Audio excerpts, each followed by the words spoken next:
Hindi film industry में हेमा मालिनी एक बहुत बड़ा नाम है। अगर हीरोइनों की, सफल हीरोइनों की, खूबसूरत टैलेंटेड हीरोइनों की बात होती है हिंदी फ़िल्म इंडस्ट्री की, तो हेमा मालिनी का नाम पहले नंबर पर आता है। लेकिन क्या आप जानते हैं कि हेमा मालिनी को भी पहले किसी ने रिजेक्ट कर दिया था? जी हाँ, बात उन दिनों की है जब Hema Malini south film industry यानी कि तेलुगु फ़िल्मों में काम कर रही थी। छोटे-मोटे रोल उनको तेलुगु फ़िल्मों में मिल रहे थे। लगभग 13-14 साल की उम्र में ही उन्होंने फ़िल्मों में काम करना स्टार्ट कर दिया था। दरअसल उनकी माँ की जया चक्रवर्ती की शुरू से ही ख़्वाहिश थी कि वो डांसर के तौर पर एस्टेब्लिश हो पाएँ, लेकिन वो खुद एस्टेब्लिश नहीं हो पाई थी, तो उन्होंने छोटी-सी उम्र से ही हेमा मालिनी को डांस वग़ैरह की बाकायदा ट्रेनिंग दिलानी शुरू कर दी थी और इसी तरह महज़ 13-14 साल की उम्र में ही हेमा मालिनी तेलुगु फ़िल्मों में पहुँच गई थी। उसके बाद हेमा मालिनी पहुँच गई तमिल फ़िल्मों में। तमिल फ़िल्म थी एक जिसमें निर्माता सीबी श्रीधर ने उनको अपनी फ़िल्म में लॉन्च करने का मौका दिया था एज़ अ लीड एक्ट्रेस के तौर पर।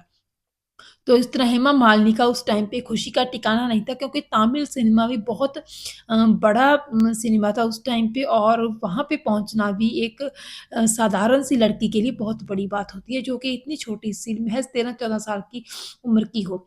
तो इस तरह हेमा मालिनी हर एक को खुशी से बता रही थी कि उनको तमिल फ़िल्म मिल गई है।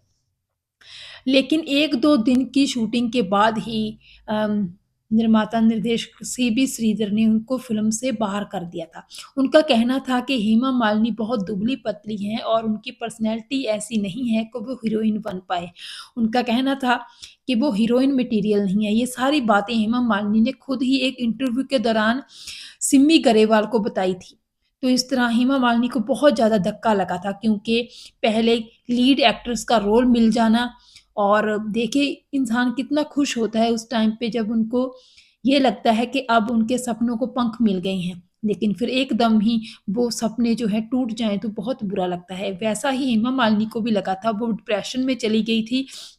कई दिन तक अपने कमरे से बाहर भी नहीं निकल पाई थी। लेकिन फिर एक दिन हेमा मालिनी ने हिम्मत जुटाई कि ऐसे हार मानकर बैठने से कोई फ़ायदा नहीं है बल्कि कोशिश करनी होगी, सपने को हकीकत में बदलने के लिए। तो इस तरह हेमा मालिनी ने तमिल और तेलुगु सिनेमा का रुख ही छोड़ दिया और उन्होंने बॉलीवुड का दरवाज़ा खटकाया।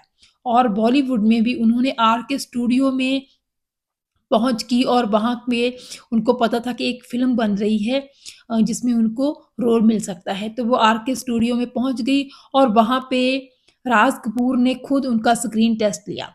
कहते हैं कि जब राज कपूर ने उनका स्क्रीन टेस्ट लिया तो उसके बाद उन्होंने खुद वहाँ मौजूद लोगों से कहा था कि ये लड़की बहुत आगे जाएगी, देखना एक दिन इस लड़की को बहुत ज़्यादा सफलता मिलेगी।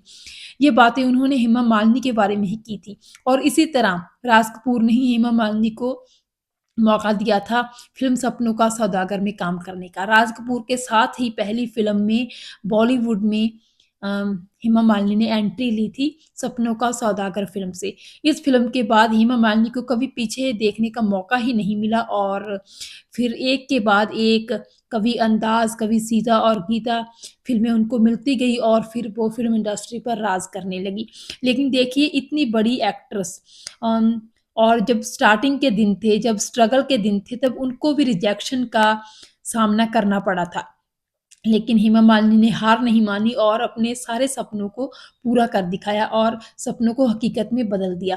तो र हेमा मालिनी की ज़िंदगी के से भी हमें बहुत सारी मोटिवेशन लेनी चाहिए कि कैसे इंसान को हिम्मत नहीं हारनी चाहिए। उसको ये सोचना चाहिए कि अगर सपने उसके हैं, तो फिर हौसला हिम्मत है वो दूसरों से क्यों माँगे वो भी अपने आप में, अपने अंदर से ही पैदा करनी चाहिए। तो हेमा मालिनी की ज़िंदगी भी बहुत सारे इंसानों के लिए, बहुत सारी लड़कियों के लिए मोटिवेशन हो सकती है।